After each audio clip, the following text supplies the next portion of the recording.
प्राय कस्तो भइदिन्छ भने हामीले सोचिरहेको हुन्छौँ कि फलानुले ढिस्कानुले के सोचिरहेको होला मेरो बारेमा भन्ने कुरा हैन। केही कामहरू गरेको हुन्छ, ओहो मैले यो काम गरेँ भने सम्बन्धित व्यक्ति रिसाउँछ कि जस्तो पनि लाग्ला हैन। स्वाभाविक रूपमा हो, यो हाम्रो मानवीय स्वभावै हो।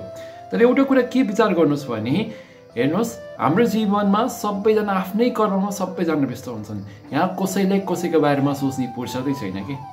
जस्तो कि म एउटा सानो मान्छे भयो भने म सानो मान्छेले ठुलो मान्छेको बारेमा सोचिरहेको हुन्छ कि ओहो मैले यो काम गरेँ भने त ठुलो मान्छे रिसाउँछ कि यताउता भन्ने हुन्छ।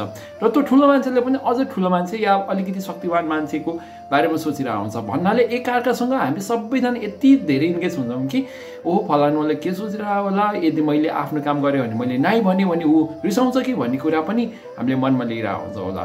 तर एउटा कुरा के बुझ्नुहोस् भने कसैलाई कसैको बारेमा सोच्ने फुर्सदै छैन। एउटा सामान्य उदाहरण लिउँ, तपाईँले 10 वर्ष अगाडि लिनुभएको तनाव अहिले सम्झनुहोस् त, त्यो केही तनाव हो त? हदै होइन नि त। ओहो त्यति बेला मैले किन तनाव लिएछु जस्तो पनि लाग्ला। तसर्थ आफ्नो लागि बाँचौँ, आफू छ त सबै कुरा छ हो, सबैजनासँग मिलेर अघि पनि बढ्नुपर्छ। तर आफ्नो प्रायोरिटी, आफ्नो आवश्यकता के छ त्यसले सधैँभरि अघि बढाउनु भयो भने तपाईँ जीवनमा खुसी पनि हुनुहुन्छ, सुखी पनि हुनुहुन्छ। तसर्थ सर्वप्रथम आफ्नो लागि बाँचौँ, त्यसपछि आफ्नो परिवार, साथीभाइ, समाजको लागि त सधैँ नै छ। र मुख्य कुरा भनेको आफू खुसी हुनुपर्छ।